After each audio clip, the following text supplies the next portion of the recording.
Wow. You want to have a life that matters? You want to have a testimony? You want to have a witness? You want to have an effective pattern of living that draws people to salvation? You want to be able to teach transgressors the ways of God so that they will be converted? Then you have to have your life washed and purged. That reminds us of Isaiah, right? The angel takes the coal, puts it to his tongue. He's cleansed.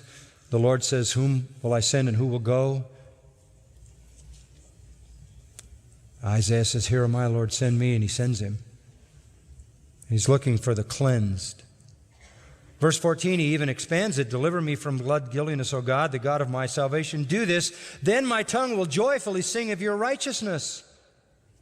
This is more of his witness. He can joyfully sing of the righteousness of God. Verse 15 even expands it more. "O Lord, open my lips, that my mouth may declare your praise. Free me up from the burden of this guilt.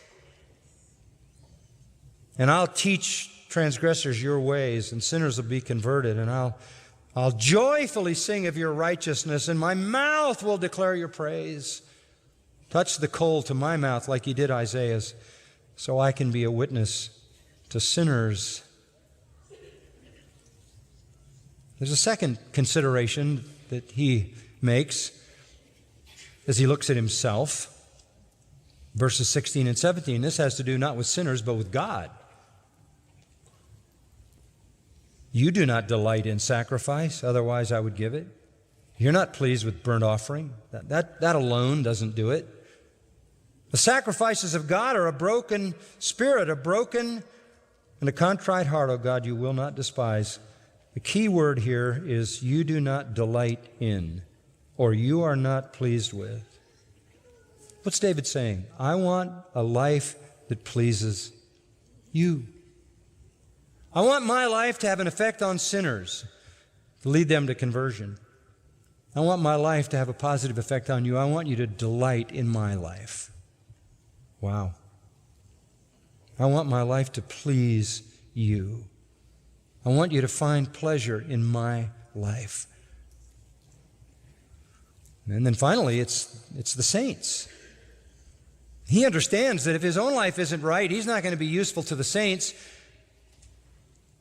But once he's cleansed, then he's useful to the saints. How? Psalm 66:18 says, "If I regard iniquity in my heart, the Lord will not hear me," right?